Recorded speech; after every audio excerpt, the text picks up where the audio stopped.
नमस्कार, राष्ट्रवाद में स्वागत है आपका और मैं हूं आपके साथ अंशु त्यागी। बात उत्तर प्रदेश के चुनावी समर की और उस जगह की जिस जगह को राजनीति का केंद्र बीजेपी ने उत्तर प्रदेश में साल 2016 से बनाना शुरू कर दिया।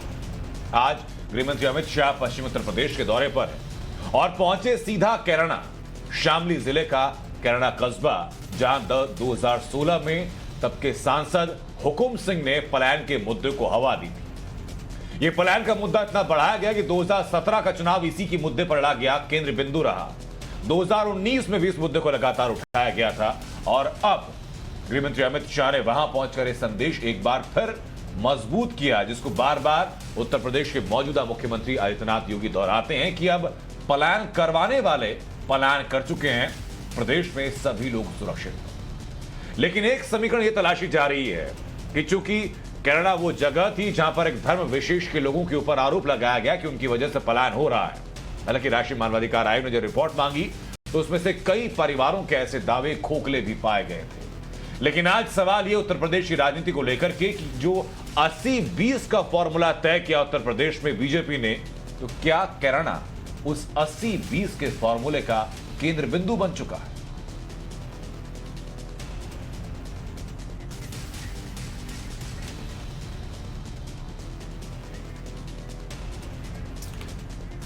कैराना में गृहमंत्री अमित शाह का घर घर जाकर के डोर टू डोर कैंपेन का यह अभियान एक बड़ी चोट करता है बाकी राजनीतिक पार्टियों को, क्योंकि 2016 में लगभग 346 परिवारों का पलायन हुआ था। वो परिवार 2017 में सरकार बनने के बाद वापस वहां लाए गए, वापस उनको बसाया गया। 2017 में जब बीजेपी की सरकार बनी तो एक रिपोर्ट तैयार करने की बात कही गई, जिसमें व्यापारियों का कितना नुकसान हुआ, इन तमाम चीजों का आकलन करके उनके नुकसान की भरपाई की बात कही गई। 346 परिवार पलायन किया, जिन्होंने उन परिवारों के घर पहुंचे थे गृहमंत्री अमित शाह, उनसे मुलाकात की और विश्वास दिलाया कि जब तक सूबे में बीजेपी सरकार है तब तक सभी लोग सुरक्षित हैं और कानून का राज आज के वक्त में उत्तर प्रदेश में कायम हो चुका है। यही विश्वास की रेखा खींचने के लिए गृहमंत्री अमित शाह पहुंचे थे पश्चिम उत्तर प्रदेश। लेकिन क्या गृहमंत्री अमित शाह का कैराना में डोर टू डोर कैंपेन करना बाकी लोगों के लिए परेशानी का सबब बन सकता है? यह सवाल लगातार बना हुआ है। यही कोरोना है, किराना है, जहां पहले से लोग पलायन कर रहे हैं। आज मैं जब राउंड लेने निकला, उन्होंने कहा मोदी जी की कृपा हो गई, भाजपा की सरकार बनी, योगी जी ने कानून और व्यवस्था को सुधारा है, हमें पलायन करने वाले पलायन कर गए। ये जो आत्मविश्वास उत्तर प्रदेश की जनता में मैं देख रहा हूं, मुझे लगता है कि आने वाले दिनों में उत्तर प्रदेश भारत का सबसे विकसित राज्य बनने जा रहा है। और अब की बार कैराना फिर जब उत्तर प्रदेश चुनाव में एक बड़ा चुनावी मुद्दा बन रहा है, तो आपको कैराना की समीकरणें हम समझा देते हैं कि कैराना में मौजूदा समीकरणें क्या हैं, कौन कौन उम्मीदवार हैं और वोटों का जो एंगल रहेगा, वोटर्स के मन में जो चीजें रहेंगी वो क्या क्या रह सकती। वैसे कैराना में वहां से बीजेपी के सांसद रहे हुकुम सिंह की बेटी मृगांका सिंह उम्मीदवार। समाजवादी पार्टी से नाहिद हसन को टिकट मिला है। ये नाहिद हसन वही हैं जिन पर बीजेपी कैराना पलायन का जिम्मेदार होने का आरोप लगाती। नाहिद हसन मौजूदा वक्त में गैंगस्टर एक्ट उसके ऊपर लगा हुआ है और नाहिद हसन जेल में बंद है। नाहिद हसन का पर्चा अगर खारिज होता है तो उसकी बहन इकरा भी चुनाव लड़ सकती है। बहुजन समाजवादी पार्टी से यहां राजेंद्र सिंह उपाध्याय हैं और कांग्रेस से हाजी अखलाक और आम आदमी पार्टी से अमित शर्मा यहां से उम्मीदवार। 2017 में कैराना का मुद्दा बनने के बाद नाहिद हसन ने कैराना से जीत दर्ज की, लेकिन 5 साल बाद जब बीजेपी 80-20 का नैरेटिव सेट कर रही है और कैराना के बहाने पूरे उत्तर प्रदेश पर असर डालने की कोशिश हो रही है, तो इसी बीच में उत्तर प्रदेश के मुख्यमंत्री योगी आदित्यनाथ का क्या कहना है वो सुनवाते हैं। ये चुनाव 80 और 20 के बीच में होगा। तो ये 20 मुसलमानों के लिए, देखिए आप जो समझें, लेकिन मेरा मानना है 80% लोग जो सकारात्मक ऊर्जा के साथ प्रदेश की सुरक्षा, प्रदेश की समृद्धि, प्रदेश के गांव, गरीब, किसान, नौजवान, महिलाओं और प्रदेश के सभी तबके के लिए संवेदनशील हैं, उनके विकास और सुरक्षा के प्रति संवेदनशील हैं, वे 80% एक तरफ होंगे। जो प्रदेश की सुरक्षा में सेंध लगाने वाले, पेशेवर दंगाई, माफिया, अपराधी और आतंकवादियों के हितैषी हैं, उनके प्रति अपनी संवेदना व्यक्त करते हैं, उनके मुकदमों को वापस लेने की पैरवी करते हैं, वे एक तरफ होंगे। लेकिन ये 80-20 का मुद्दा आज क्यों बन रहा है, इसको समझने के लिए आपको किसान आंदोलन के बाद पश्चिमी उत्तर प्रदेश में, जो कि किसान बहुल इलाका है, वहां पर समीकरण क्या बनी, आपको यह भी समझना पड़ेगा। लेकिन उससे पहले बीजेपी की परफॉर्मेंस क्या रही, आपको ये बता देते हैं। 2014 से लेकर अभी तक बीजेपी तकरीबन पश्चिमी उत्तर प्रदेश में क्लीन स्वीप करती नजर आई। 2014 के लोकसभा चुनाव में बीजेपी ने पश्चिमी उत्तर प्रदेश की सभी लोकसभा सीटें, 14 लोकसभा सीटें यहां पर हैं, उन पर जीत दर्ज की। 2017 में मेरठ, सहारनपुर, मुरादाबाद मंडल की जो 70 सीटें हैं, उनमें से 51 सीटों पर जीत दर्ज की बीजेपी ने। 2019 में भी बीजेपी ने इसी पश्चिमी उत्तर प्रदेश में बड़ी जीतें दर्ज की थी। लेकिन अब की बात किसान आंदोलन से पड़े असर से बीजेपी को नुकसान होने की संभावना है।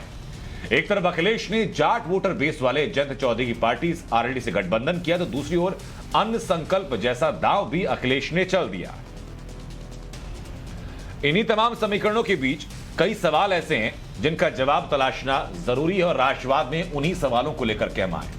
सवाल पहला है कि पलायन का मुद्दा फिर उठाने से क्या बीजेपी को फायदा होने वाला है। सवाल नंबर 2, राष्ट्रवाद में आज ये कि 80-20 की प्रयोगशाला क्या कैराना को बना दिया गया, बनाया गया तो क्यों बनाया गया, उससे क्या फायदा होने वाला है। राष्ट्रवाद में आज सवाल यह भी कि किसान कार्ड जो बीजेपी के लिए नुकसानदेह साबित होने की आशंकाएं जताई जा रही हैं, कि किसान कार्ड का जवाब कैराना है। और ये सवाल ये भी कोरोना से उत्तर प्रदेश चुनाव का एजेंडा सेट करने की क्या कोशिश की जा रही है। इन तमाम सवालों का जवाब तलाशेंगे। जो खास मेहमान हमारे साथ जुड़ चुके हैं उनका तारुफ कराते हैं। हमारे साथ बीजेपी से शहजाद पूनावाला जुड़ चुके हैं, समाजवादी पार्टी से हमारे साथ घनश्याम तिवारी जी जुड़ चुके हैं, हमारे साथ अवनीजेश अवस्थी जी हैं, राजनीतिक विश्लेषक हैं, साथ ही साथ एमएच खान हमारे साथ जुड़ चुके हैं बीएसपी से, और हमारे साथ विश्लेषक के तौर पर केपी मलिक साहब भी जुड़ चुके हैं। बहुत बहुत स्वागत आप सभी लोगों का सर। लेकिन मैं सबसे पहले रुक करना चाहूंगा हमारे सहयोगी अमित कुमार का, जो कि इस वक्त कैराना में मौजूद हैं और वो परिवार उनके साथ हैं जिन्होंने 2016 में पलायन किया था। अमित, आज की तस्वीरें वहां की क्या रही हैं और जिन परिवारों से मुलाकात की गृह मंत्री अमित शाह ने, उनका कहना क्या है मौजूदा वक्त में?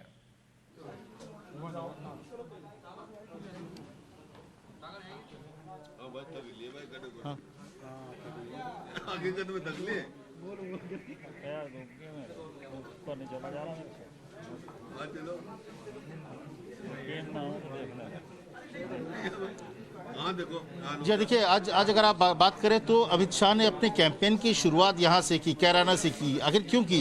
मुझे लगता है कि जो एक लॉ एंड ऑर्डर को सबसे बड़ा एक मुद्दा बनाया गया है, तो उसका कैराना एक चेहरा है कि लॉ एंड ऑर्डर अगर बेहतर हुआ है तो कैराना उसका एग्जाम्पल है। और ये परिवार है, राकेश गर्ग हैं, जो कि इस साधु स्वीट्स के मालिक हैं, और रातों रात इनको सबको छोड़ के जाना पड़ा था।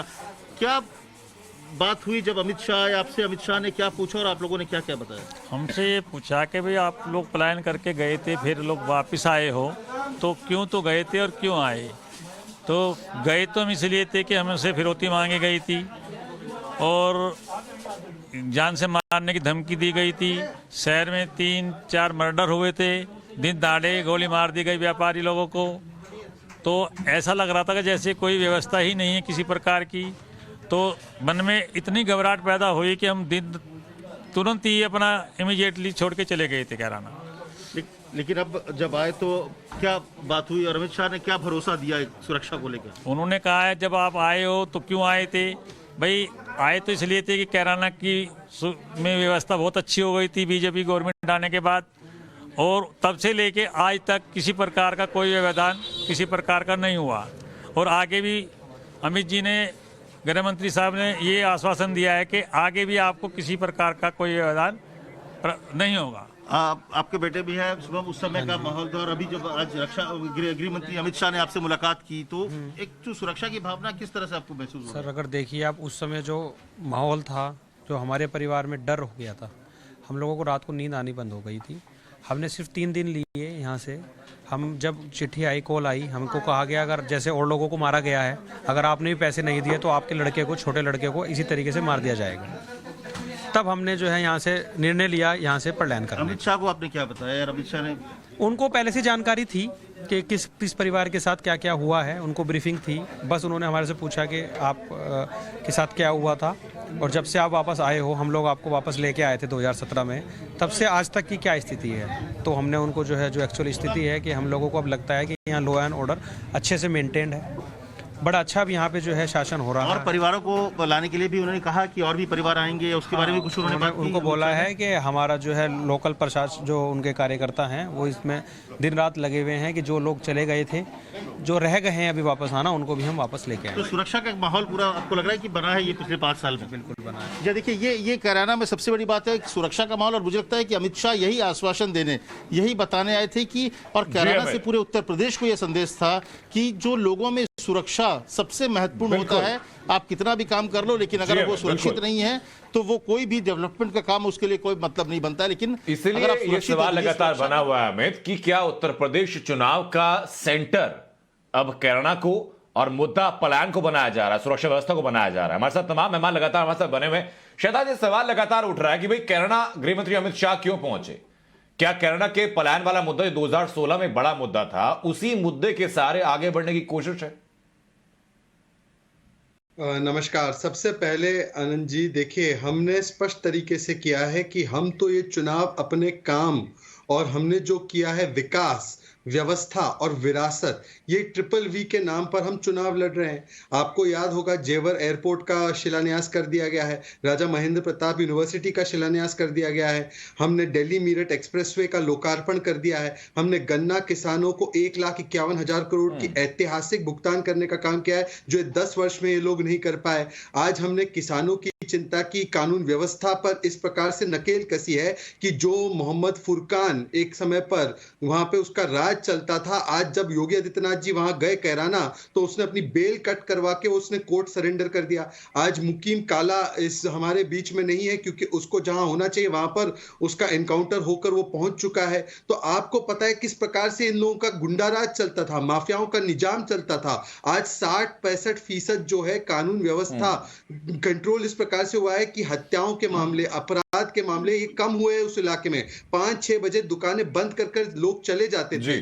तो आज हमने ये विकास, व्यवस्था, विरासत का काम जब किया है, तब ये विभाजनकारी एक काम किसने किया है? सपा आरएलडी की लिस्ट उठाकर देख लीजिए। शुरू होती है दंगाई नाहिद हसन से, अंत होती है कसाई मानसिकता वाले असलम चौधरी से, शुरू होती है शाज इशाक से, खत्म होती है मोहम्मद आदिल पर, हाजी यूनुस। इस प्रकार से गुंडाई, इन मुद्दों पर भी हम लोग बात करेंगे शहजाद, लेकिन सबसे पहला मेरा सवाल यही था कि कैराना को चूज क्यों किया गया, चयन कैराना का क्यों हुआ?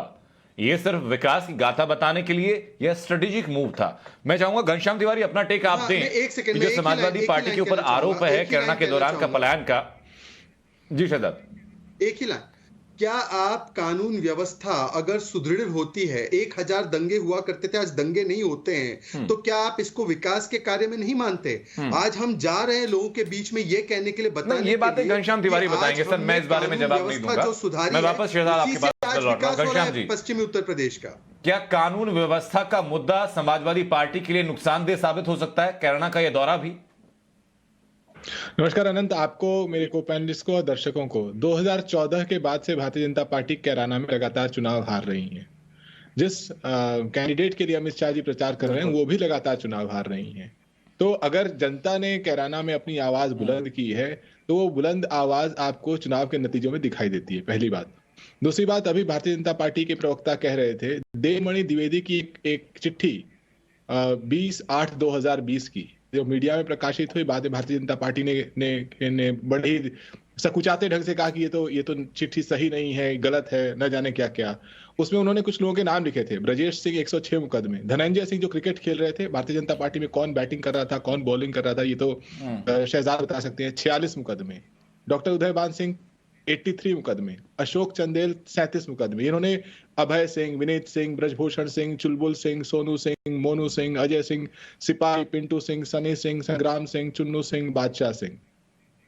क्या इनमें से कौन से, ये ऐसा लग रहा है जैसे अली बाबा 40 चोर हैं और यहाँ अली बाबा की जगह यहाँ पे बाबा जी हैं। तो भारतीय जनता पार्टी अगर कानून व्यवस्था की बात करे तो उसको अपने दागदार चरित्र में, जिसके नेतृत्व स्वयं आदित्यनाथ कर रहे हैं, उसे देखना चाहिए। मुझे लगता है कि चाहे वो कितना भी कैंपेन करें, उत्तर प्रदेश में बेरोजगारी प्रमुख मुद्दा है। हम 22 लाख युवाओं को आईटी सेक्टर में रोजगार देने वाले हैं। ये डोर टू डोर कैंपेन उसके सामने फेल है। हम 1 करोड़ गरीब परिवारों को पेंशन देने वाले हैं, ये डोर टू डोर कैंपेन उसके सामने फेल है। हम 300 यूनिट बिजली मुफ्त देने वाले हैं, ये डोर टू डोर कैंपेन उसके सामने फेल है। जिस तरीके से आवारा पशु किसानों के खेतों को नष्ट कर रहे हैं, ये डोर टू डोर कैंपेन उसके सामने फेल है। नफरत का हथघंटा भारतीय जनता पार्टी का नहीं चलेगा। जनता ने ठेका नहीं लिया है। मैं किसी चुनावी मैनिफेस्टो पर नहीं जाऊंगा घनश्याम जी, मैं सिर्फ कैराना के मुद्दे को केंद्रित करते हुए बात करूंगा। वो आपकी इच्छा और नाहिद हसन की हिस्ट्री को लेकर के और जो दर्ज मुकदमे हैं, आप तमाम चीजें आगे बताइए और बाकी पार्टी के कितने ऐसे लोग हैं जिन पर आपराधिक मुकदमे दर्ज हैं, आप हर चीज बात कहिएगा जी। एक आखिरी बात कहूंगा, जनता ने तय किया है कि उसने भारतीय जनता पार्टी के घिसे पिटे मुद्दों और घिसे पिटे नेताओं को आगे बढ़ाने का ठेका नहीं लिया है। उसकी जिम्मेदारी है अपने परिवार में महंगाई से लड़ने की, उसकी जिम्मेदारी है बेरोजगारी से निजात पाने की, उसकी जिम्मेदारी है कि जनता ने तय किया है। चुनाव के नतीजे बताएंगे। मैं वापस आपके पास लौट रहा हूं। केपी मलिक साहब, मैं छोटा सा आपसे रिएक्शन चाहूंगा इसी मामले को लेकर के कि मैं माफ कीजिएगा सर, मेरे पास वक्त सीमित रहता तो सभी मेहमानों तो मुझे पहुंचना होगा। मैं वापस आपके पास लौटूंगा। केपी मलिक साहब, मुझे बताइए पश्चिम उत्तर प्रदेश का मिजाज क्या कह रहा है और कैराना का ये दौरा, इसके बारे में ये परसेप्शन क्यों बनाया जा रहा है कि 80-20 का फॉर्मूला जो तय किया बीजेपी ने, उसका केंद्र बिंदु कैराना रहेगा? देखिए अवस्थी जी, पहली बात तो मैं ये माननी पड़ेगी कि भारतीय जनता पार्टी को लग रहा है कि स्थिति बहुत अच्छी नहीं है, इसीलिए भारतीय जनता पार्टी की ओर से ये 80-20 का फॉर्मूला भी बताया गया है और अमित शाह जी को कैराना से अपनी शुरुआत करनी पड़ी है। तो कहीं ना कहीं मानना पड़ेगा कि बीजेपी की स्थिति बहुत अच्छी नहीं है। बहुत अच्छी बात है कि अमित शाह जी ने कैराना से ये अपना डोर टू डोर कैंपेन शुरू किया है। इसमें मैं 2 चीजें कहना चाहूंगा अवस्थी जी कि ये इसमें तो कोई डाउट नहीं है कि जो क्राइम था, जो लोगों की परेशानियां थी, उसमें वास्तव में कमी आई है। और शामली डिस्ट्रिक्ट है, शामली डिस्ट्रिक्ट का जो हब है वहां पे व्यापारियों का, जो उनकी फैक्ट्रियां हैं, जो उनके ये संस्थान है, वो कैराना और शामली के बीच में है और वहां पे ये हफ्तादारी और तमाम चीजें चलती थी, वो भारतीय जनता पार्टी की सरकार में बंद हुई है। लेकिन दूसरी जो तमाम परेशानियां हैं, गन्ना किसानों की परेशानियां हैं, दूसरी जैसे आवारा पशु की बात इन्होंने अभी कही है समाजवादी के वक्ता ने, वो तमाम परेशानियां हैं, तो उस पे भी कहीं ना कहीं अमित शाह जी को डिस्कस करना चाहिए था। गन्ने का मुद्दा बहुत बड़ा मुद्दा वेस्टर्न यूपी में है, बहुत अच्छा होता। मलिक साहब, ये बात आप मान रहे हैं कि कानून व्यवस्था जिस मुद्दे को लेकर के गृहमंत्री अमित शाह कैराना में आज मुखर थे, वो बेहतर हुई उस इलाके में? बिल्कुल मानता हूं, इसीलिए मैंने पहले कहा कि कानून व्यवस्था में सुधार हुआ है, कानून व्यवस्था बेहतर हुई है, क्योंकि हमारी लगातार शामली के लोगों से बात होती है और शायद यहाँ बैठे आपको जानकारी नहीं, मैं शामली से ही हूँ और कैराना जो विधानसभा है उसी के अंतर्गत पहले हम आते थे। अब नई विधानसभा शामली बनी है तो मेरा गांव उसमें शिफ्ट हो गया है, तो मुझे वहां जानकारी है चीजों की। और ये जो 2017 की या 2013 की हम बात करते हैं, 2013 के दंगे में वहां माहौल बदला था और उसके बाद ही ये चीजें हुई और भारतीय जनता पार्टी जीती और समाजवादी पार्टी को उसका नुकसान उठाना पड़ा। अगर कानून व्यवस्था ठीक होती, मुजफ्फरनगर का दंगा नहीं होता, लेकिन नाहिद हसन फिर भी वहां से लगातार जीतता रहा था, जिसके ऊपर ये आरोप लगाया गया था कि भाई जो पलायन वहां पर हुआ उसका सूत्रधार नाहिद हसन था। अभी जयेश अवस्थी जी, समीकरण मुझे जरा आप समझाइए इस मामले को लेकर के कि अगर बीजेपी तो ये कहती है कि भाई 80-20 का जो फॉर्मूला है वो 80% विकास के लोग, विकास का, और 20% ऐसे जो लोग विकास नहीं चाहते उनके बीच है, लेकिन एक परसेप्शन इसको धर्म के आधार पर आबादी को लेकर भी बनाया जा रहा है 80-20 को। आनंद जी बड़ी साफ सी बात है कि अगर योगी आदित्यनाथ ने कहा है तो उसको क्यों ना माना जाए, क्यों ना माना जाए? आप मुझे इसका तर्क दे दीजिए कि उन्होंने कहा कि 80% वो लोग हैं जो विकास के साथ है, जिनको विकास का फायदा मिला है, जिनको सरकारी योजनाओं का लाभ मिला है, और 20% वो लोग हैं जो इस पूरी व्यवस्था में सिर्फ कानून व्यवस्था के लिए प्रश्न चिन्ह खड़े करते हैं। तो क्यों ना माना जाए? आप एक बात है। दूसरे, आप मुझे बताइए कि एक ये कि कैराना प्रयोगशाला है, किसके लिए प्रयोगशाला है? वो जिन्होंने वहां से लोगों को निकाला उनकी प्रयोगशाला नहीं थी कि कैराना के बाद शामली, शामली के बाद मुजफ्फरनगर के बाद कुछ और? उनकी प्रयोगशाला नहीं थी ये?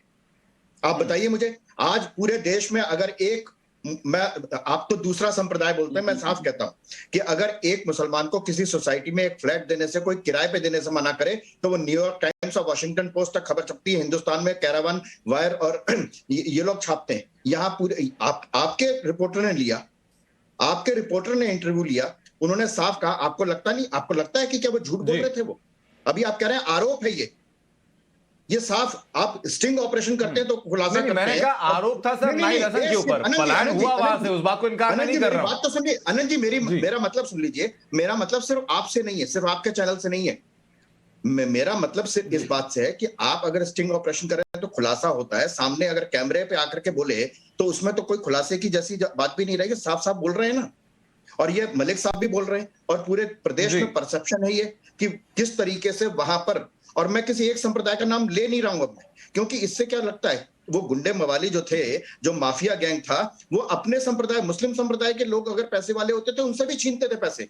इसलिए प्रदेश की जनता में अगर आज ये आत्मविश्वास पनपा है कि अगर हमारे साथ हमारी जमीन पर कोई कब्जा करेगा तो उसके लिए प्रशासन और पुलिस है, तो इसमें ये प्रयोगशाला है क्या? ये लोकतंत्र और संविधान में खतरे को जो बताते हैं, क्या उनको नहीं मालूम? मैं आपके पास वापस लौटूं सर। एमएच खान साहब के पास मैं अब तक नहीं जा पाया। एमएच खान साहब मुझे बताइए जरा, हालांकि बीएसपी जो है वो चुनाव प्रचार में पता नहीं क्यों एकदम नेपथ्य में नजर आ रही है, लेकिन जो दो मेन पार्टियां इस वक्त चुनाव प्रचार में आगे हैं, आप ये मान रहे हैं कि बीजेपी एक बैटल ग्राउंड सेट कर रही है कैराना के इर्द गिर्द, और क्या उसका कोई भी नुकसान समाजवादी पार्टी को होने जा रहा है इलेक्शन में? नहीं, मैं आपकी इस बात से इत्तेफाक नहीं रखता हूं कि बीएसपी कहीं है ही नहीं। बीएसपी नहीं है तो टिकट कैसे ऐलान हो गया वहां पर? आप लोग जो स्टूडियो में बैठ के चुनाव प्रचार में नेपथ्य में ऐसा देखिए, कम से कम दो जो पार्टियां प्रचार कर रही हैं उनके सामने नहीं है क्या कर रही है, क्या नहीं कर रही है, हम जानेंगे ना। हमको आप घर में खाना कैसे खाना आप जानोगे ना, कैसे करना है। हम तो दिखा खाएंगे कि बैठ के खाएंगे, डाइनिंग टेबल खाएंगे, जमीन में खाएंगे, ये हमारा काम है। पार्टियां अपने हिसाब से काम करती है, हम काम कर रहे हैं। देखिए अभी आपने जब पूछा तो भारतीय जनता पार्टी के प्रवक्ता ने जेवर एयरपोर्ट का नाम ले लिया। अब सारा कैराना जो है पूरा उत्तर प्रदेश है क्या? लखीमपुर खीरी उत्तर प्रदेश में नहीं आता है क्या? हाथरस उत्तर प्रदेश में नहीं आता है क्या? हाँ। अयोध्या, प्रयागराज, जहां पर नाबालिग बेटी के साथ बलात्कार किया गया और उसके घर के पूरे परिवार को टुकड़े टुकड़े काट के फेंक दिया गया, उत्तर प्रदेश में नहीं आता है क्या? गोरखपुर में व्यापारी की पीट पीट के हत्या कर दी गई, वो उत्तर प्रदेश में नहीं आता है क्या? कहाँ की बात कहाँ कर रहे हैं आप? कैराना में जो हुआ है वो भारतीय जनता पार्टी और समाजवादी पार्टी के दोनों मिली भगत थी, दोनों ने मिलकर ये काम किया है। एक पार्टी का काम नहीं वहां पर है, दोनों पार्टियों का काम है। और अभी जो अवधेश अवस्थी जी करें, आप तो सर राजनीतिक पार्टी होने के नाते आप आरोप लगा सकते हैं। देखिए दो बातें मैं कहूंगा, एमएच खान साहब बहुत शालीनता के साथ दो बातें मैं कहूंगा। पहला बात है, आपने कही से चुनाव प्रचार को लेकर के तो ईमानदारी से बात स्वीकार कर लीजिए सर कि अच्छा ठीक है, अपनी बात आप कह लीजिए सर 30 सेकंड के, उसके बाद अपना कमेंट देकर बाकी मैं उनके पास चलूंगा। अग्निवेश जी ने अभी कहा कि क्यों न 20-80 माना जाए। जो आदमी संवैधानिक पद पर जब बैठ जाता है, अग्निवेश जी कह सकते हैं क्योंकि संवैधानिक पद पर नहीं है कि जो मर्जी आए कहें, लेकिन जो व्यक्ति हिंदुस्तान के संवैधानिक पद पर बैठ जाता है और संविधान की कसम खा लेता है, उसको 80-20 करने का हक नहीं है। वो संविधान की धज्जियां उड़ाता है, उसको 100% लोगों का मुख्यमंत्री होता है। नहीं 80-20 कहां सर? आप कह रहे हैं कि धर्म के आधार पर 80-20 हो रहा है। योगी आदित्यनाथ खुद कह रहे हैं कि ये जो 80-20 कर रहे हैं, हम ये लोग प्रगति के आधार पर कर रहे हैं, विकास के आधार पर कर रहे हैं। 80% में वो लोग हैं जिनको की विकास योजनाओं का लाभ मिला, 20% नहीं। मैं वकील नहीं बन रहा हूं सर, मैं सिर्फ कोट कर रहा हूं। नहीं, आप वकील पर सुन तो एमएच खान साहब, एमएच खान साहब, अगर आपको ऐसा महसूस हो रहा है तो उसको मैं सही करने में असमर्थ हूं। मुझे इसका जवाब मैंने सिर्फ कोट किया सर, जो योगी आदित्यनाथ ने कहा मैं सिर्फ कोट कर रहा हूं उनको। मैं इसका जवाब देना चाहता हूं। नहीं, मैं कह रहा हूं कि जब पत्रकार ने पूछा योगी आदित्यनाथ जी से कि क्या 20% मुसलमान, तो योगी आदित्यनाथ कहा समझ लीजिए आप, जो समझ लीजिए आप, साफ साफ जवाब नहीं दिया उन्होंने। ये नहीं कहा गुंडों वाली को, मैं कह रहा हूँ उन्होंने तो कहा समझ लीजिए आप। अभी बाइट सुनाया आपने, अभी बाइट सुनाया आपने, समझ लीजिए आप। तो ये हिंदू मुसलमान एक सेकंड आप महंगाई, दो चीज आपको बताता हूं एमएच खान साहब। अब ठीक है, मैंने आपकी पूरी बात सुनी सर। दो चीजें मैं फैक्चुअली आपको करेक्ट कर देता हूं सर, आपको तर्क के आधार पर मैं सही कर देता हूं सर, फैक्चुअली करेक्ट मैं कर देता हूं आपको। टाइम्स नाउ, मैं शायद आपके पास मैं वापस आ रहा हूं, सीधा आपके पास मैं आ रहा हूं। एमएच खान साहब, टाइम्स नाउ भारत के editor in chief Navika Kumar से बात करते हुए अपने इंटरव्यू में कल ही योगी आदित्यनाथ ने परिभाषित किया कि 80-20 का फॉर्मूला जो है वो क्या है। अगर जो आदमी खुद चुनाव के मैदान में अगर खुद बता रहा है कि 80-20 का फॉर्मूला क्या है, तो मुझे कोई कारण नजर नहीं आता उसके ऊपर कोई शंका करने का। शहजाद कुछ कहना चाह रहे हैं, उसके बाद में चलूंगा घनश्याम तिवारी जी के पास। मैं ठीक है, शहजाद होने वाला। तो उन्होंने कहा मैं 80-20 क्या है स्पष्ट बता रहा हूँ, एक बार सुन लीजिए। उन्होंने ये नहीं कहा। ठीक है, आप दोबारा बात ठीक है सर, शहजाद बताएंगे सर। दोबारा बात सुनवाइए, आप दोबारा बात सुनवाइए, जनता को भ्रमित न मैं करिए। स्पष्ट बताऊं, आनंद जी प्लीज एक बार शांत करा दीजिए, फिर डिबेट होती है। मैं सुनवा देता हूं सर। अब शालीनता के साथ चर्चा कर सकते हैं सर। गली मोहल्ले की बहस तो कोई है नहीं कि आप लगातार बोलते जाएंगे। आपकी बातें सुनिए, बाकी मेहमानों को सुन लीजिए आप। अगर आप गली मोहल्ला समझ रहे तो हटाइए हमको, क्यों बैठाया आपने? आनंद जी क्या मैं अपनी बात रख सकता हूं? नहीं नहीं सर, ऐसी बात समय नहीं। बर्बाद करने के लिए क्यों आप इज्जत के साथ आमंत्रित किया था सर। बोलेंगे एमएच खान साहब, बेहतर हुआ कि आप चर्चा का हिस्सा बने, बाकी मेहमान को सुन लीजिए ना सर। कहना गुनाह है क्या? बात करना गुनाह है? सही चीजें। ठीक है सर, मैं वापस आपकी बात लौट रहा हूँ। खान साहब थोड़ी सी शालीनता, थोड़ी सी स्थिरता, मैं लौट रहा हूँ आपके पास। शहजाद अपनी बात आप रखें। मैं स्पष्ट बता रहा हूं 80-20 क्या है। हमने डंके की चोट पे कहा है, स्वतंत्र देव जी ने इसको ट्वीट भी किया है। 80% चौधरी चरण सिंह के अनुयायी, मतलब हम, 20% जिन्ना के अनुयायी। समझ लो जो समझना है, मैं स्पष्ट बता रहा हूं। जिनको जिन्ना महान लगता है वो जिन्ना के अनुयायी 20%, जो जिन्ना की तस्वीर एएमयू में चाहते हैं, हम राजा महेंद्र प्रताप सिंह के नाम पे यूनिवर्सिटी चाहते हैं।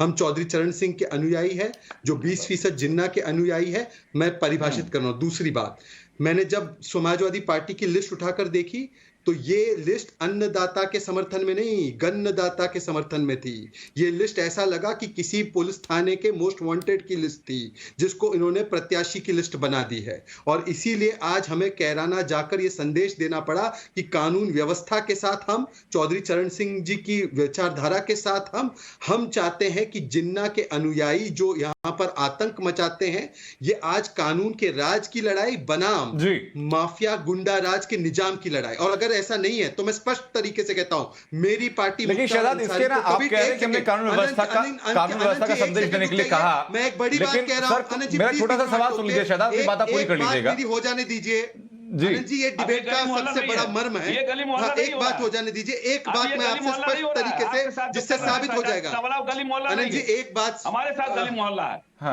आनंद जी प्लीज, मैं एक बात स्पष्ट तरीके से पूछना चाह रहा हूँ, जिससे डिबेट साफ हो जाएगी। वाले के साथ नहीं होगा, पूरी डिबेट साफ हो जाएगी। एक बार सुन लीजिए, आपका टाइम सुनाओ। एक बार आनंद जी, मैं एक स्पष्ट चीज, एक सेकंड सभी से आप पूछ लीजिए। सर्टिफिकेट मत बात, एक सेकंड शहजाद, मैं लौट रहा हूं आपके पास। शहजाद मैं आपकी बात लौट रहा हूं। खान साहब सुनिए, सर्टिफिकेट सर नहीं चाहिए हम लोगों को। मैंने बड़ी शालीनता से कई दफा आपसे अनुरोध किया था कि सर आपने अपनी बात रखी, बाकी मेहमान बोल लें। शहजाद से भी मैंने वही अनुरोध किया सर। जितने लोग पैनल पे, किसी के सम्मान में कोई छोटा बड़ा नहीं है सर। आप किसी को अपमानित कर सकते हैं क्या? बिल्कुल मेरी मंशा नहीं है सर आपको अपमानित करने की। खान साहब, आनंद जी, ये मेरी कोई मंशा नहीं थी आपको अपमानित करने की। मैंने बड़े सम्मान के साथ आपको कहा था सर। क्या मुझे आप अपने शब्दों पर गौर करिए। आनंद जी, मैंने कोई अपमानित नहीं किया सर, मेरी कोई मंशा नहीं थी। आनंद जी, ये मुद्दा अच्छा खान साहब देखिए, आप बुजुर्ग हैं, खान साहब बुजुर्ग आप हैं। अगर आपको लगा कि मेरी बातों से आपने अपमानित महसूस किया तो मुझे माफी मांगने में कोई गुरेज नहीं होगा सर। मुझे माफी मांगने में कोई गुरेज नहीं होगा सर। आपने अगर अपमानित महसूस किया, ठीक है, मैं लौट जाऊंगा आपके पास। शहजाद संक्षेप में जी। हाँ आनंद जी, संक्षेप में एक चुनौती मैं यहाँ पर हर बैठे प्रवक्ता को दे रहा हूं। मेरी पार्टी डंके की चोट पर कहती है कि मुख्तार अंसारी या उसके भाई परिवार की कोई जगह किसी राजनीतिक दल में नहीं होनी चाहिए, उसको न टिकट देना चाहिए। समाजवादी पार्टी ने उसके भाई को लिया, राजभर ने कहा है कि हम मुख्तार अंसारी को टिकट देंगे अगर ये कानून व्यवस्था बहु बेटी की सुरक्षा के साथ है, किसान की खेती और किसान की बेटी के साथ है। तो कहिए एक बार कि वो कहें कि मुजफ्फरनगर के दंगाइयों को या मुख्तार अंसारी के परिवार को टिकट नहीं देंगे। डिबेट यहां पर है, बताइए उनको बोलने के लिए, वरना समझ में आ जाएगा चौधरी चरण सिंह के अनुयायी कौन है और जिन्ना के अनुयायी कौन है। लेकिन एक चीज और ध्यान में यहां पर है, घनश्याम तिवारी जी, मैं जानना चाहूंगा आपसे इस मामले को लेकर कि क्या, पहली बात तो अब जो शहजाद ने आपसे सवाल पूछा कि भाई आप लोगों ने आपराधिक चरित्र के लोगों को आप इतना प्रोत्साहन क्यों देना है। दूसरी बात ये कि अखिलेश यादव जो अन्न योजना की बात कर रहे हैं या फिर युवाओं की बात कर रहे हैं, किसानों की बात कर रहे हैं, किसान आंदोलन की थ्रेट की वजह से भी क्या बीजेपी को वहां पर नुकसान महसूस हो रहा है, इसलिए आप कह रहे हैं कि लगातार तमाम बड़े चेहरे बीजेपी के करना पहुंच रहे हैं? ये तीन बातें कहूंगा स्पष्ट तौर पर। पहली बात 80-20 हेट स्पीच है, और ये निवेदन मेरा आपके माध्यम से इलेक्शन कमीशन ऑफ इंडिया से है कि 80-20 हेट स्पीच पर मीडिया के लिए भी और भारतीय जनता पार्टी के बदजुबान नेताओं के लिए भी एक डायरेक्टिव जारी करे। पहली बात, खासकर उन नेताओं के लिए जिनके ऊपर पहले से राइटिंग से जुड़े हुए मुकदमे रहे हैं, जिनके पृष्ठभूमि रही है हेट फैलाने की, उन नेताओं के लिए जरूर जारी करें, चाहे वो मुख्यमंत्री हो या उप मुख्यमंत्री। ये मेरा निवेदन है इलेक्शन कमीशन ऑफ इंडिया से। दूसरी बात कि अभी घनश्याम जी अपनी बात आप पूरी करें सर। इसी बीच में एक छोटी सी सलाह मैं देना चाहूंगा आपको कि अगर 80-20 के फॉर्मूले से आपको लगता है कि वैमनस्यता फैलाता है, तो बजाय इसके कि आप एक मीडिया प्लेटफॉर्म का इस्तेमाल करें, मेरी दरख्वास्त आपसे रहेगी आप सीधा चुनाव आयोग में रिप्रेजेंटेशन दें, ताकि आपकी बात का सीधा संज्ञान हो। देखिए, मुझे लगता है चुनाव आयोग को अपनी साख बचानी है, मुझे अपनी साख नहीं बचानी। हम तो सरकार बनाने जा रहे हैं, जनता की ताकत से सरकार बनाने जा रहे हैं। चुनाव आयोग को, इस देश के चुनाव आयोग को अपनी साख बचानी है, इसीलिए मैं आपके मंच के माध्यम से कह रहा था। दूसरी बात कि शहजाद ने कहा कि किसी दंगाई को टिकट नहीं देंगे, तो ऐसे में तो आदित्यनाथ जी का टिकट, जो इन्हीं के पूर्व प्रवक्ता गौरव भाटिया ने 14 अगस्त 2014 को बयान दिया था सुप्रीम कोर्ट के हवाले से, कि सुप्रीम कोर्ट भी मानता है कि आदित्यनाथ जी के ऊपर दंगा भड़काने का मुकदमा चलना चाहिए, तो उन्हें टिकट कैसे दिया गया? सुरेश राणा या संगीत सोम को टिकट कैसे दिया गया? समूची भारतीय जनता पार्टी इस चुनाव में इसीलिए कमजोर है क्योंकि इस चुनाव के बैकड्रॉप में हिंदू मुसलमान की नफरत, कोई दंगा और दंगाई भाषा नहीं है। इस चुनाव के बैकड्रॉप में किसान है, इस चुनाव के बैकड्रॉप में बेरोजगार युवा है, इस चुनाव के बैकड्रॉप में महंगाई है, लोगों को इस चीज का डर है कि गलती से ये जीत गए तो 2000 रुपए का सिलेंडर खरीदना पड़ेगा, 300 रुपए का पेट्रोल डीजल खरीदना पड़ेगा, 400 रुपए का सरसों तेल खरीदना पड़ेगा, और इसी तरीके से घिसे पिटे मुद्दों को उठाते रहेंगे, घिसे पिटे नेताओं को लाते रहेंगे। और जहां तक कैराना की बात है, स्वयं कैराना में ये लोग हारेंगे, छोड़िए बाकी उत्तर प्रदेश की हर सीट पे तो हारेंगे ही। ये डोर टू डोर कैंपेन से जो जिस तरीके से इन्होंने किसानों के साथ अन्याय किया है, टेनी जैसे लोगों को मंत्री बना के रखा है। आपने जो आरोप लगाए सर आपराधिक लोगों को टिकट देने का, मैं शहजाद आपकी बात जरूर लूंगी। केबी मलिक साहब मुझे बताइए जरा कि पश्चिम उत्तर प्रदेश का मुझे जरा हाल बताइए कि लोगों के जहन में क्या है कि नाहिद हसन को प्रत्याशी के तौर पर चयनित करना समाजवादी पार्टी के लिए एक डेंट साबित हो रहा है, या ऐसे ही कुछ आरोप बीजेपी के ऊपर भी लोग सोचते हैं? देखिए अनंत जी, ये आप देखेंगे चाहे वो 2017 का चुनाव हो, चाहे उसके बाद एक बाई इलेक्शन लोकसभा का हुआ था, उसके बाद भी वहां गठबंधन जीतता रहा है। तो ये सोच के राजनीतिक दल है, उन्होंने उसको टिकट दिया है। बिल्कुल। और राजनीतिक दल चाहे भारतीय जनता पार्टी हो, चाहे समाजवादी पार्टी हो, और चाहे बसपा भी हो, अपराधियों की कमी कहीं नहीं है। हो सकता है इस बार खान साहब के यहाँ से कम टिकट अपराधियों को दिए गए हों। बीजेपी की लिस्ट में भी ये है कि मुकदमे सब पे हैं। अब किस पे कितने मुकदमे हैं इस पे मैं नहीं जाना चाहूंगा, लेकिन ये तो एक हो जाना चाहिए, सभी पार्टियां तय करें। जैसा कि अभी शहजाद पूनावाला ने कहा कि भैया तय कर लिया जाए, अगर किसी के ऊपर एक भी मुकदमा है उसको टिकट ही ना दिया जाए, तो सबसे अच्छा है, अपराधी अपने आप ही दूर रहेगा। तो दूसरी चीज ये है कि राजनीतिक दल अपने फायदे के लिए तमाम हथकंडे प्रयोग करते हैं, उसमें कोई भी राजनीतिक दल पीछे नहीं है।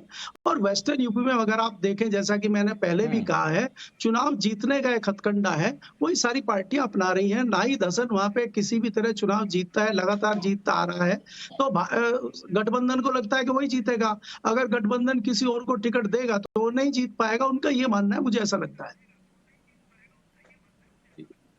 लेकिन सर जो फॉर्मूला जयंत चौधरी के जहन में होगा गठबंधन के वक्त में, वो कहा जा रहा है कि भाई वो फॉर्मूला तय हुआ नहीं, और महत्ता जो आरएलडी उम्मीदवारों की वो कहीं कम है। कई जगह पर ऐसा भी हुआ कि आरएलडी के टिकट पर समाजवादी पार्टी के प्रत्याशियों को आगे कर दिया गया।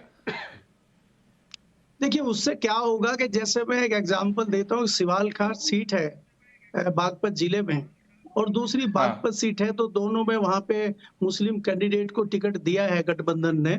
तो उससे वहां का जो लोकल सबसे ज्यादा जाट वोटर है उसमें कहीं ना कहीं नाराजगी है।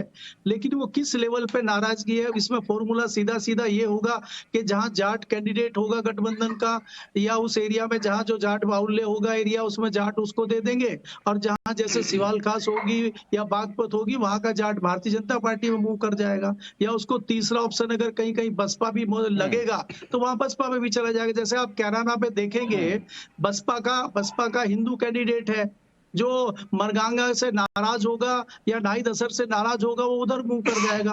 तो ये मूवमेंट होगा इस तरह से, स्पष्ट तौर पे नहीं कहा जा सकता कि किसको सीधा सीधा वोट मिलेगा। देखिए अमित शाह जी बिना सोचे बिना समझे तो कैराना नहीं चले गए हैं, तो सारी राजनीतिक पार्टियां किसको कहां जी। से फायदा हो रहा है इसलिए वहां जा रहे हैं और वही चीजें गृहमंत्री चल अमित रही शाह हैं का इसमें। वहां जाना कई संकेत दे रहा है। और मैं अभिजीत जी आपसे जानना चाहूंगा कि एक पक्ष है जो ये मानता है कि भाई अपनी पार्टी का संदेश मजबूत करने के लिए गृहमंत्री अमित शाह वहां पहुंचे हैं, लेकिन एक पक्ष ये भी मान रहा है कि चूंकि पश्चिमी उत्तर प्रदेश एक किसान बहुल्य क्षेत्र है और किसान आंदोलन का सीधा इंपैक्ट बीजेपी को भुगतना पड़ सकता है पश्चिमी उत्तर प्रदेश में, इसलिए सतर्कता बरतते हुए तमाम बड़े चेहरे पश्चिमी उत्तर प्रदेश का रुख कर रहे हैं। आनंद जी एक बात तो बड़ी साफ सी, 70 सालों तक एक नैरेटिव चलता रहा मीडिया में भी और हर जगह कि सांप्रदायिक शक्तियों के खिलाफ हमें मिल करके लड़ना है। ये नाहिद हसन जब ये कह रहा था, जिसका सब लोगों ने देखा है कि हिंदुओं के साथ, हिंदुओं से एक चीज नहीं खरीदनी, हिंदुओं को यहां से भगाना है, वो तो धर्मनिरपेक्षता थी ना। और मैं घनश्याम तिवारी को वो नहीं कहूंगा जब ये जेडीयू के प्रवक्ता हुआ करते थे, उनकी वो याद भी नहीं दिलाऊंगा मैं, कौन था कब किस समय क्या प्रवक्ता था। अगर मैं चाहूं तो वो भी उनकी कोटेशन निकाल सकता हूं। 23वें पेज पे इकोनॉमिक्स टाइम्स के 3 लाइन की खबर छपती है, उसको तो कोट करते हैं, लेकिन अगर मॉर्निंग कंसल्टेंसी में अगर 70% के साथ भारत का प्रधानमंत्री नंबर 1 पर आता है तो इनकी मुंह से कोई बधाई नहीं निकलेगी। किसी ने आज तक ट्वीट नहीं किया, ये नहीं किया। ये है इस देश की सच्चाई। आप एक बात बताइए मुझे कि लोकतंत्र में हम कहते हैं कि सांप्रदायिक शक्तियां जातिवादी शक्तियों के खिलाफ क्यों नहीं लड़ते? ये क्यों एमवाई का करते हैं? ये खुलेआम करते हैं, किस लिए करते हैं? ये सांप्रदायिकता खतरनाक है, जातिवाद खतरनाक नहीं है, परिवारवाद खतरनाक नहीं है। एक बात बड़ी साफ सी है कि लोकतंत्र में पिछड़े हुए लोगों को ऊपर लाने में सबसे बड़ी बाधा है परिवार।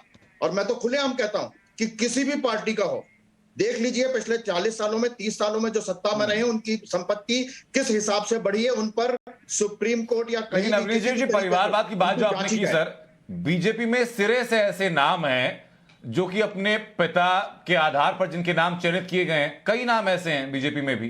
परिवारवाद का वैसा आरोप तो बीजेपी के ऊपर भी है, टिकट बंटवारे में। चयनित कोई और करता है, यहां पर तो यहाँ तो खुद चयनित करने वाली है ना परिवार। वहां तो चयनित कोई और करता है, लेकिन यहाँ तो चयनित करने वाले खुद ही एक परिवार के लोग हैं। नहीं, कैनेडा की बात ही ले लीजिए सर, मृगांका का चयन अगर किया गया तो उसके पीछे एक बड़ी वजह थी, बाबू हुकुम सिंह की बेटी है। कोई भी बालिग व्यक्ति ऐसा नहीं था जो किसी पद पर ना हो। भारतीय जनता पार्टी को थोड़ी सलाह ये तो कोई आरोप नहीं है ना, ये तो डॉक्यूमेंटरी प्रूफ है। ये तो एक परिवार के मुलायम सिंह, लेकिन सर परिवारवाद का जो आरोप समाजवादी पार्टी पर है, उसके सिमिलर आरोप तो बीजेपी पर भी हो सकता है ना फिर परिवारवाद के ऊपर ही।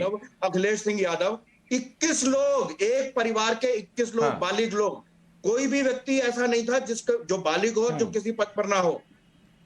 इसको, ये तो लोकतंत्र है ना जी, लोकतंत्र संविधान की रक्षा हो रही है। मेरे पास वक्त बचा था, मैं वापस लौटूंगा, उससे पहले शहजाद कुछ कहना चाह रहे हैं, उसके बाद मैं चलूंगा सीधा घनश्याम तिवारी जी के पास और एमएच खान साहब के पास। शहजाद, ऐसा है कि एक बहुत ही बड़ी आपत्तिजनक बात समाजवादी पार्टी के प्रवक्ता ने कही, क्योंकि मैंने 80-20 का आपको परिभाषा दी तो उन्होंने कहा कि जो हमारे चौधरी चरण सिंह जी है उनके अनुयायी 80% है, तो उन्होंने उसको हेट स्पीच कहा। मतलब ये पूरे समाज को हेटर कह रहे हैं, ये हिंदू समाज को गाली देने का काम जो अभी समाजवादी पार्टी के प्रवक्ता ने किया है। मैंने कहा चौधरी चरण सिंह जी के अनुयायी 80% है और 20% जिन्ना प्रेमी है, तो जिन्ना प्रेमी को बचाने के लिए जिस प्रकार से समाजवादी पार्टी ने पूरे उस समाज को, पूरे हिंदू समाज को, पूरे भारत के समाज को जो गाली देने का काम किया है, हेटर कहने का काम किया है, हेट स्पीच कहने का काम किया है, मैं इसके खिलाफ सख्त अपनी आपत्ति दर्ज करते हुए कहता हूं कि देखिए आज ये बेरोजगारी की बात कर रहे हैं, 18.5% की बेरोजगारी अखिलेश के जमाने में आज 5.5%, 4.5% तक कम लाई।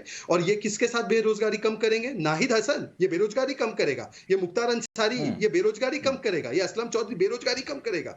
ये तो आतंक का निजाम पैदा करने वाले लोग हैं और हम कानून का राज लाने वाले लोग हैं। और चुनाव विकास के नाम पर होगा तो विकास में कानून व्यवस्था शहजाद वैसी लिस्ट तो घनश्याम तिवारी ने भी गिनवा दी आपको कि कई ऐसे लोग हैं जिनको प्राथमिकता में रखा जा रहा है और तमाम उनके आपराधिक रिकॉर्ड हैं करने वाले। ये लिस्ट तो आपको घनश्याम तिवारी जी भी दे रहे हैं, ऐसे लोगों की लिस्ट तो घनश्याम तिवारी जी भी गिनवा रहे हैं जिनका आपराधिक रिकॉर्ड है और बीजेपी की लिस्ट में शामिल है। ऐसा है कि मुझे बता दीजिए कि ये जो आपराधिक लिस्ट ये गिनवा रहे हैं, हमने 40,000 से ज्यादा लोगों पर गैंगस्टर एक्ट लगाकर उनके 1900 करोड़ की संपत्ति कुर्क की। तो क्या हमने हिंदू मुसलमान देखा? परंतु जब मुख्तार अंसारी पर पोजीशन लेने की बात आती है तो तमाम हिंदू समाज को बदनाम करने के लिए घनश्याम तिवारी जी तमाम चीजें बोलते हैं जिन पर केस कोर्ट ने खत्म किए। लेकिन शहजाद पूनावाला, दोनों चीजें अलग अलग है। अपराधियों पर कार्रवाई करना और टिकट बंटवारे में आपराधिक प्रवृत्ति के लोगों का शामिल होना। मैं इसी पर रिएक्शन चाहूंगा घनश्याम तिवारी आपसे कि एक जो बड़ा एलिगेशन है समाजवादी पार्टी के ऊपर कि आपराधिक प्रवृत्ति के लोगों को आपने पार्टी में प्राथमिकता दी, उससे चुनाव में कैसे निपटेंगे आप? देखिए, पहले तो मैं इस बात की तोड़ मड़ोड़ को राजनीति की अच्छी मर्यादा नहीं मानता। ऐसा लगता है कि जैसे कोई पॉकेटमारी कर रहा हो। अगर शहजाद जी को अपनी बातों पे इतना भरोसा है तो प्रधानमंत्री की सरकार को नेशनलिज्म के नाम पे स्काउंड्रल का लेख लिखा इन्होंने डेलीओ पे। इनके कुछ लेखों के टाइटल अगर मैं आपको पढ़ दूं कि Indian Muslims will lose faith in democracy, Sadhvi Pragya walks free, ये इन्होंने लेख लिखा है और ज्यादा समय पहले नहीं लिखा है। ये इनके अपने लिखे हुए लेख है। How BJP and Khattar government stole my Eid, ये इन्होंने लेख लिखा है। I Haryana is getting away with biryani policy, इनका लेख है। Data proves RSS fear mongering. देखिए, मेरे पास मैं 1.5 मिनट का वक्त बचा चर्चा में सर। मैं सीधा ये जानना चाह रहा हूं सर आपसे, शहजाद बाकी जो सवाल है वो आप कर लीजिएगा सर। तो इसीलिए ये बात मैं सिर्फ इतना कह रहा हूं, बातों को तोड़ मरोड़ के पेश करना एक राजनीतिक पॉकेटमारी है। ये मुझे खाली ये बताइए सर, आपके ऊपर जो एलिगेशन है कि आप आपराधिक प्रवृत्ति के लोगों को आपने महत्ता दी, प्राथमिकता दी, चुनाव में कैसे निपटेंगे इससे? हम इस चुनाव में आपके दर्शकों से कहता हूं, इस चुनाव में बेरोजगारी मुद्दा है और समाजवादी पार्टी 22 लाख युवाओं को आईटी सेक्टर में रोजगार देगी। वो उत्तर प्रदेश की विकास को रफ्तार देगा। इस चुनाव में गरीबी मुद्दा है। हम कानून व्यवस्था मुद्दा नहीं है सर, जिसको बीजेपी कह रही है। उस पे भी बता रहे हैं जो बीजेपी कह रही है। 2017 से लेकर 2021 तक दैनिक भास्कर ने जो लेख छापा था कि 3,40,000 FIR, 7,300 दंगे प्रतिवर्ष, 56,000 महिलाओं के खिलाफ अपराध। तो भारतीय जनता पार्टी के दावे खोखले, इनमें आंकड़ों की धार नहीं है, बस तर्क है जो अपने मंचों पे जाके दे सकते हैं। लेकिन जो मीडिया माफियाओं पर जो कार्रवाई हुई सर, वो दावे भी हैं। मैं कंक्लूडिंग स्टेटमेंट में चाहूंगा एमएच खान साहब आपसे, माफ कीजिएगा वक्त मेरे पास कब बचा हुआ है। एमएच खान साहब, जी अपने अपने आंकड़े हो सकते हैं सर, उनको मैं परिभाषित नहीं करूंगा, ये आम लोग देखेंगे, मैं सत्यापित नहीं करूंगा उन आंकड़ों को। आप फैक्ट चेक करिए, अगर दंगे हुए होंगे तो तमाम चैनलों ने उसको कवर भी किया होगा, खबर बनी होगी। ये दैनिक भास्कर की रिपोर्ट है, आप अखबार नहीं। ठीक बात है सर, माफ कीजिएगा एमएच खान साहब, मेरे पास वक्त नहीं है तो मैं आपके पास दोबारा आ नहीं पाया सर। चर्चा को मुझे यहाँ विराम देना होगा। बहुत बहुत शुक्रिया तमाम लोगों का चर्चा में शामिल होने के लिए। आंकड़ों का खेल जरूर है, लेकिन ये बात भी तय है कि जो आंकड़े अभी घनश्याम तिवारी ने दिए हैं उनका भी फैक्ट चेक किया जाएगा और मौजूदा सरकार के कार्यकाल में ये आंकड़े सही पाए जाते हैं तो जवाबदेह सरकार भी होगी।